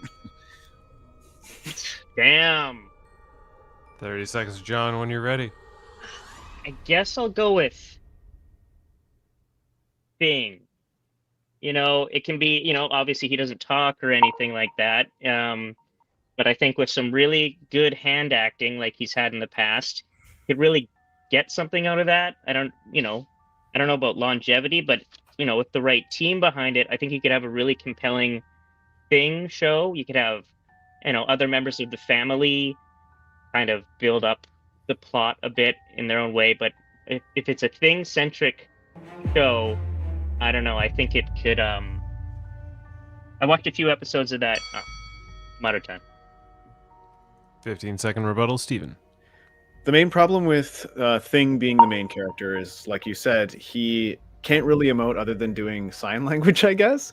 Whereas with Cousin It, you could really kind of milk a Mr. Bean style television show out of this weird hairy monstrosity. Whereas the hand gags are going to get pretty tired quickly. 15-second rebuttal, John. Okay. Thing about Cousin It doesn't talk either. Cousin It makes little sounds like meh, meh, meh, meh, meh. And there's some emoting you could do with that, but it's just like a big stack of hair. It can't even emote as much as a single hand, I don't think. Ooh, that's a good point. Colin? Chris, you need to shut the fuck up. I'm emoting. I influenced the answer. Like, whoa. No, it's good. It makes me pick the person that he reacts to. I like it. I know this is good. This is tough because Thing would be Cousin It would be a good one. because you could do anything in ADR that you needed to. You could have a whole voice actor come in later after like the main character's like caught up in some sort of bad conspiracy or seditious act. But I think I'm just gonna have to say the thing, just because I got to throw it out to Canadian actor Christopher Hart, who needs more jobs. Hand jobs are hard to come by. He's only been in several movies. He's been in Addams Family Reunion. He's been in Idle Hands as the Oh, hand. nice. He Yeah, was great in movie. a short film called Another One Devon Hand Left. He played somebody named Lefty in a movie called Quicksilver Highway. So can we get more? Oh, he also played the disembodied hands in Angels. So can we get some more for Christopher Hart? I'm going with that thing. I mean, both characters would be fun to have a little mini-series with, I think. It's I true. think actually I would like to see a Thing and Cousin It team up. Buddy, So Like like a buddy buddy film, cop, like a buddy yeah. cop movie. Yeah. that would They be have to solve fucking a amazing. murder. And maybe Lurch too. A non-verbal crew in there. Get Lurch in there. True, yeah. Fuck, I I was want that honestly expecting an Uncle Fester as an answer, but these are good That's too answers. easy. I was That's easy. yeah, I was gonna go with Fester at first, That's and then I pretty went for compelling Thing kind of stuff, last second. honestly. Yeah. All right. Speedrun music. The Rocky Horror Picture Show is doing a live Broadway show. Who's the best replacement for Tim Curry's Dr. Frank N. Furter? Bill Skarsgård or Adam Driver? Go. Bill Skarsgård. Bill Skarsgård. Bill Skarsgård. Steve, Bill 30 Skarsgård. seconds. You got to go with Adam Driver, John. Yeah. Oh, Bill Skarsgård. I mean, we've seen him already do incredible things with his voice. And what is Dr. Frankenfurter but an incredible voice? We also know that he's capable of doing all sorts of things physically. Adam Driver, I'm not sure that he would be able to pull off the dance sequences as well as the corset, as well as the voice. But Bill Skarsgård has an amazing range. Adam Driver just has a deep voice. And I mean, he can pull off comedy, but Bill Skarsgård can pull off scary and comedy.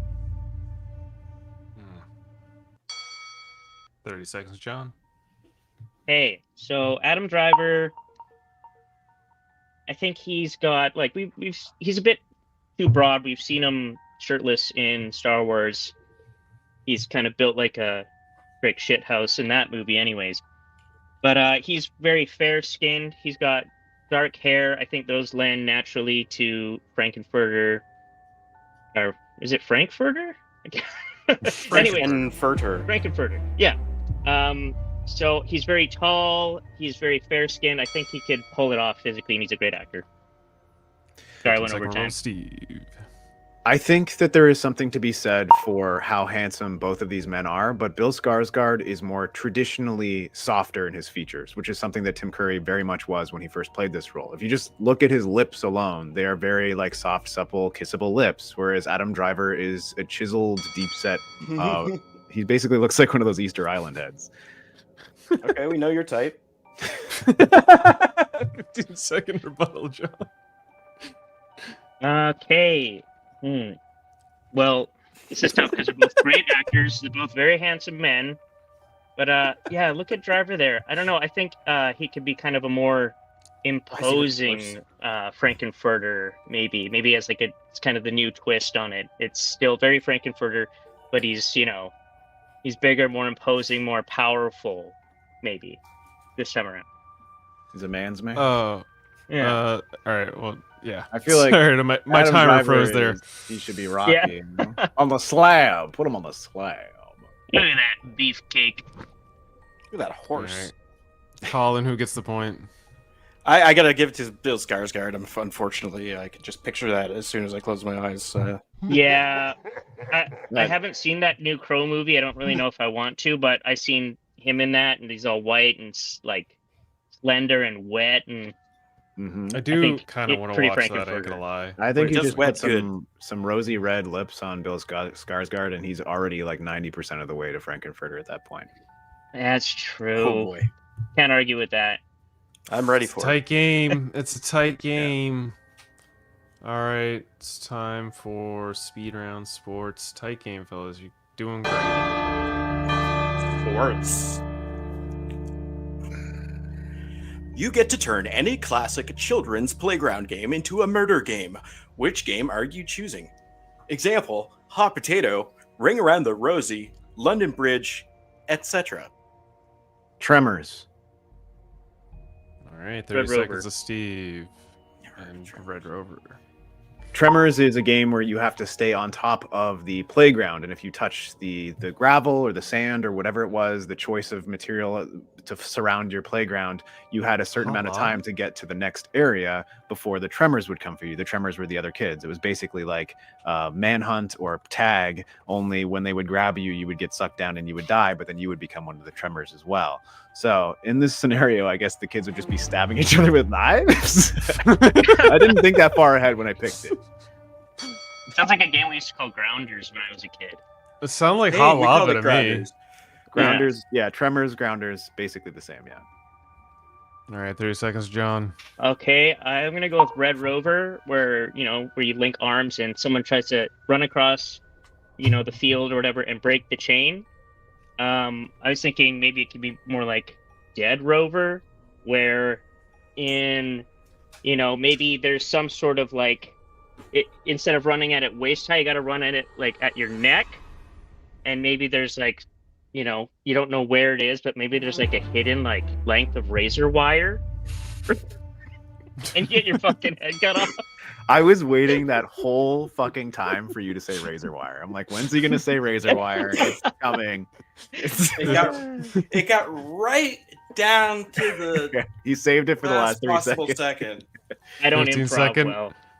15-second rebuttal to Steve. I think the idea is great, but I do think that the tension wouldn't be there. You could have an actual sort of element of surprise. Played at night, played in mist. You don't know where the Tremors are. They've got knives. They're coming for you. It's scarier. Whereas yours, I guess, the anticipation is the fright. 15-second rebuttal, John. I think what's compelling about Dead Rover is the Russian roulette aspect of it. I think that could be enticing. People that like to, kids love to live on the edge, and maybe they might get their head cut off, and maybe that's exciting. Those are great answers, guys. Colin, who gets the point? I gotta throw it over to Dead Rover because it's just getting my mind spinning, man. It's just I'm thinking about things like they could all be handcuffed in the line, and then somebody's on a dirt bike, and or something else. Anything really. No, I'm giving it to John. It's definitely. I'm giving it to John. He's got a name for it as well. As soon as you said it, I was like, "That's better." Yeah, it's just marketed. I as like ready to go. yours a lot, man. I just picked the one that I had the most anxiety rolled up into. Actually, John and I are going That's to turn fair. this into a Steam game here, and we're going to make a lot of money. So, Oh hell yeah, Dude, that would Let's make get a AI to dope make- game. That would Dead make Rover, a great game. Yeah. All right. Right. We're on to the speedrun history. Man, this is a tight game, guys. You guys are rocking it. This could go either history. You get to create a human centipede out of 3 dictators. Which dictator are you putting on the end? And what did the first dictator eat? Cuttlefish and asparagus or vanilla paste? Trump. He's Yeah, going on man. the end. You're not allowed to say that. Why not? Apparently that's sedition. Oh well, he's the only dictator that I know of that's alive. So, 30 seconds to Steve. I guess, are we using the time machine? You can use any dictator in history. I mean, I think that the amount of shit that comes out of his mouth already is just evidence enough that maybe this is happening constantly. I don't like most things that come out of his mouth, so the fact that we can just watch a bunch of shit go into his mouth for once would be great. I guess cuttlefish and maybe a bunch of melted ice cream so it comes out quicker. We've heard the joke of 3 raccoons in a trench coat, but it's actually a human centipede under his suit, and he's just. Yeah. All right, 30 seconds to John when you're ready. This is. Do I have to pick 3 dictators? You just pick one dictator that fits on the end, and then you get to pick cuttlefish and asparagus or vanilla paste. Okay. Or whatever you want, really. Yeah. Okay, this is tough because I would have picked Trump because I fucking hate that guy. I wake up every morning hoping to hear news about his death, but Same. since it's been chosen, I'll just pick his little buddy Putin. I think he can suck shit through a straw, and even better through some other person's anus. Yeah. I mean, that's like the end of a human straw, I guess, right? Yeah, and I guess the cuttlefish and asparagus, because that's what he deserves. I don't know, but he's pretty Russian, so they eat weird stuff anyways, right? The last part's a give me. That's all. That's all I've done. All right, 50-second rebuttal, Steve. I mean, in my scenario, Putin is the next one in line in front of Trump, because that's kind of what's going on anyway already, right? Don't they suck on each other's butts all the time? I'm pretty sure they do. So They do. yeah, I think that you just have your guy at the end, whereas my guy is behind yours. 15-second rebuttal, John. I mean, yeah, this is a hard debate because both of these assholes are, stone-ass to mouth and sucking shit and fish through buttholes. I don't know. It's hard to debate. I think everyone wins here. It's true. I mean, we all agree that Hitler's at the front because they're the ones that are fucking eating his shit and digesting it and shitting it back out for the public to listen to, right? Yeah, he started it. I guess we never got to the front, did we?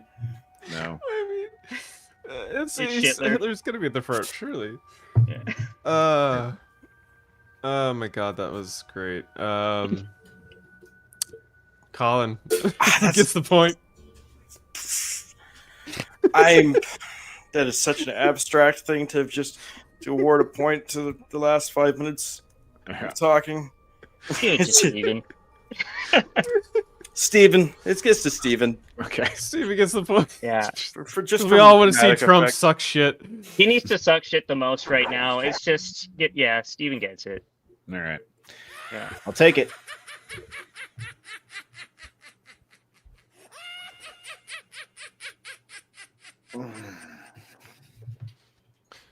Oh, boys. All right. It's a close round. It comes to the final one. Ding, ding, ding. Wild card. You can revive one show to bring back for Halloween. Which would be the most popular today? Freaky Stories, Bump in the Night, Real Monsters, Are You Afraid of the Dark? Freaky Stories. Are you afraid of the All dark? All right. 30 seconds to Steven. Well, I can absolutely respect Are You Afraid of the Dark as a choice. One of the greatest draws of Freaky Stories was that it always made it feel like it was Halloween every single time you watched an episode of that show.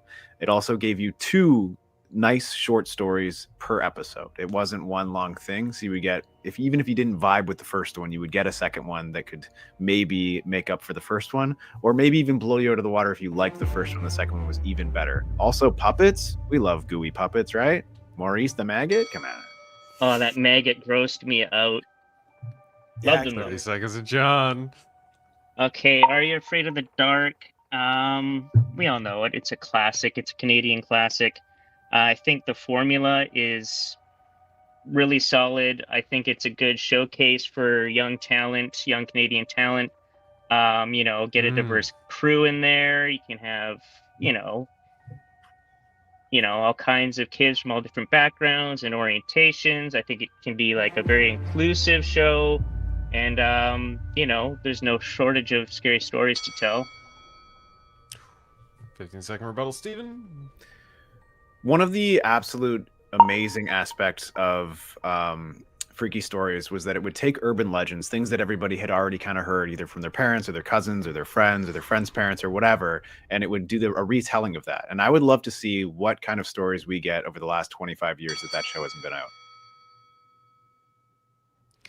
15-second rebuttal, John. I think, Are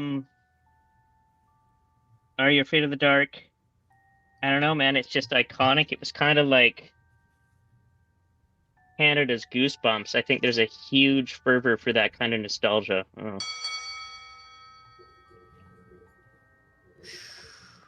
It's a tough one, Colin. This is actually genuinely tough that it is riding on this because those are both really good answers. I gotta give the freaky story, so I gotta, Steven, I'm afraid you're getting the point. I'm not afraid you're getting the point. I'm happy to announce It you're getting happened the to a point. friend of a friend of mine over Yeah, here. I've Man, been I wanting loved to say it. that the whole time. It happened to a friend of a friend of mine. I actually I sent away for I like won some prize on YTV, and I got like a T-shirt in the mail, and it was just freaky stories on the front and Pop Tarts on the back. Hell yeah. So cool. But I think that would work in a short form format these days. You could have a TikTok run of freaky stories. Everybody would love it. I would like to just see like what I the would love it. updated concept of what an urban legend is, because there has been almost 30 years since that show was on the air, where urban legends have been growing and spawning, and there's new ones. I would like to see. I was what that- literally thinking about that show That's true. yesterday. Yeah. Somebody was They can talking about incorpor- sucking the chocolate off of chocolate covered peanuts, Oh, and I was yeah. like, It could then- incorporate like creepy pastas into their like internet Mhm, shit. mhm. Like, there's a lot of episode potential there. Absolutely. that actually, yeah. But that's also not to say that a new Are You Afraid of the Dark wouldn't rule as well, because I Bring them fucking love both that back. show. Yeah. People Yeah. don't like to watch Canadian live action. Let's face that. All right. Well, with that, that is another episode of Trivial Debates. Congratulations to our winners, Stephen Boba Blackfly Wattas. Thank you. I won last Halloween. I won this Halloween. Wow, what are the odds? I'll send you whatever wolf, waffle wolf. Yeah. Do you do T-shirts? I'll wear that shit for. Oh, I'll For send you real. a T-shirt. Oh, yeah. Well, maybe not of Waffle Wolf. We'll see. But I'll send you. Any No, other it's got to t-shirt. be of Waffle Wolf. It's got to Yeah. be If of you Waffle Wolf for sure. If you could send me Waffle Wolf, I could have stickers by tomorrow. Wolf 'em down is a very good slogan for a werewolf. I'm surprised that Alright. that wasn't made for real. With Before that, Yummy Mummy. with that, Yummy, Stephen, yummy. your winnings are. Can you blame it? It's fucking oh nothing! Surprise your friends, amaze your family, annoy perfect strangers! It's absolutely nothing. Free for only $99.99. That's it! You're getting dismantled! Why don't you just turn him off? I can't. His remote ran away. Oh, man. Amazing reboot. See, that's the Canadian content people will watch. Absolutely. That's good Absolutely. CanCon. Yeah. Yeah. Stephen, where can the people find you and your future endeavors? You can find me at Waters of Lust on Instagram, also Bubba Blackfly on Instagram, where I do lots of illustration, but you can also see me on the Darth Theorist YouTube channel, as well as the Three-Eyed Theorist YouTube channel, where this week we are actually doing a Halloween special. Chris, would you mind if I play the trailer for that now? By all means, go ahead, sir. All right. Ooh. Right on.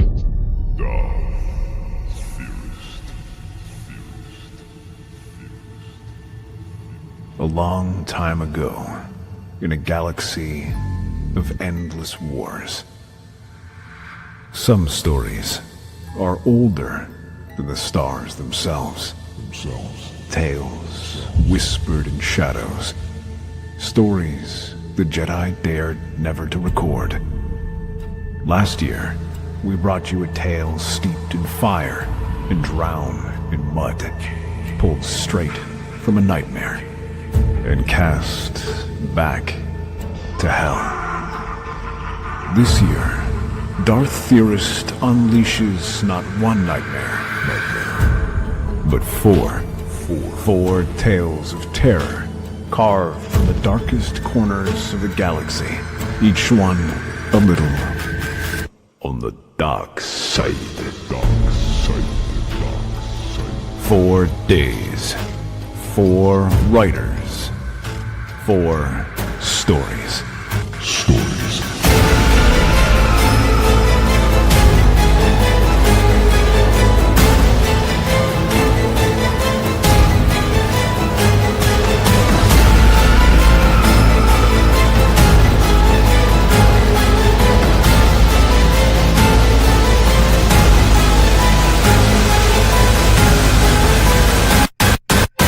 Let's explore the depths of it in the videos.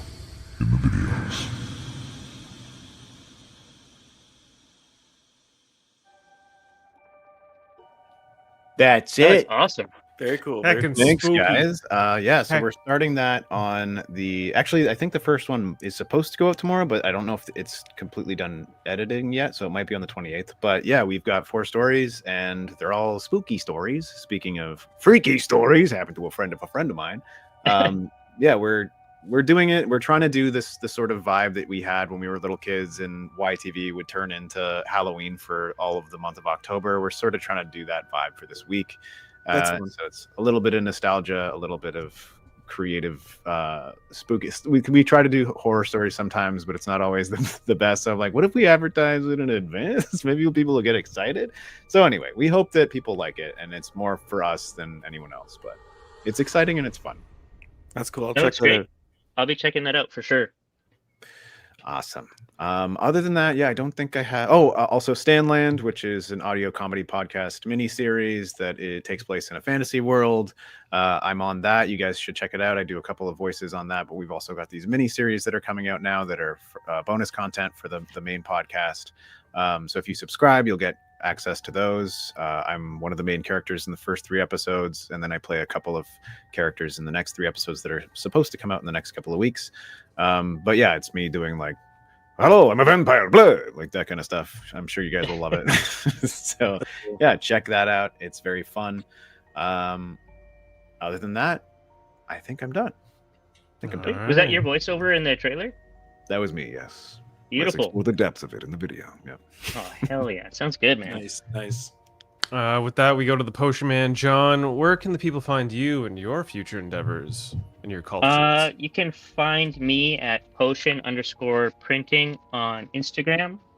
That's where I do most of my, communicating besides email, which you can find on my Instagram. Yeah, not a lot of social media. I do lots of videos and reels and stuff over on Instagram. I also have a shop.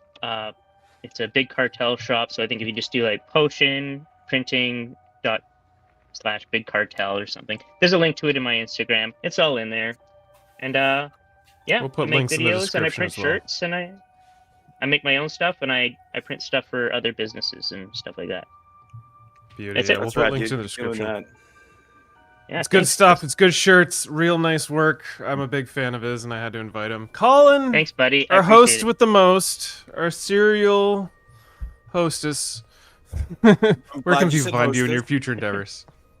I'm gonna be on this website. It's down right now, but it's gonna be back up and running here sometime. But they're like keeping track of like all the people that made fun of Charlie Kirk's death. So you can find me on there. It's probably gonna have my home address. They say that they got everything on me, so keep an eye out for that. Beautiful. All right, fantastic. And with that, I'm the World Mind. I produce this silly little podcast show. Thank you all for joining us on another annual Halloween episode. We've got a litany of excellent episodes. We'll be back next month for November. It's going to be a Babylon 5 episode. I'm going to have a special gathering of geeks. The only 4 to 5 Babylon 5 fans in all of history. Yeah, but when you for that find them, they trivial can't debate. stop babbling about it. Am I telling you? Hey, Babbling Hey. on and on over there. Yeah, so that's going to be our next episode of Trivial Debates. Thank you, everyone, for attending. If you want to find Noel and their future endeavors, just check out Hey, Did You See This One? That podcast. Hey, They're on there often. also, Noel does have a podcast that they're doing with a friend of ours who's also a mainstay guest on our show, involving the Gilmore Girls television show. The Gilmore podcast? They had a name, but I'm not sure if they have stuck with that name or not. So I don't want to fuck it up, but it's a Gilmore Girls podcast, and they are doing it with Tim Covey, who is a person who comes onto our podcast all the time. He's an amazing podcaster. I do recommend you guys check it out, but we are hosting it on our channel as well as the UFP, I believe. So you can find them through us. And they're both very funny and smart and have lots of good, interesting takes. So check that out as well. Cool. Nice. All right. Well, with that, we're ending the show. It's time to wrap up. Thank you again for joining us. Leave your comments, your questions, your answers to the questions that were presented. Leave them within the comments. Leave a like, a subscribe if you want to help us out. Share the show. These are things that are great for us. Until next time, we'll see you on Trivial Debates, Babylon 5. Thank you again, everyone, for having a little fun with us and Thank you for celebrating having Halloween. me. Really And appreciate it. happy Halloween! Happy Halloween! Check your candy for razor blades. Beam up some Star Trek content with Live Long and Podcast. A roundtable movie discussion with Hey, did you see this one? And take a peek into the darkness with Heard Noise, Must Investigate with Michael Chan. Watch us duke it out on Trivial Debates. And let's chat about TV with the Super Mario Brothers. It's all here on the United Federation of Podcasts.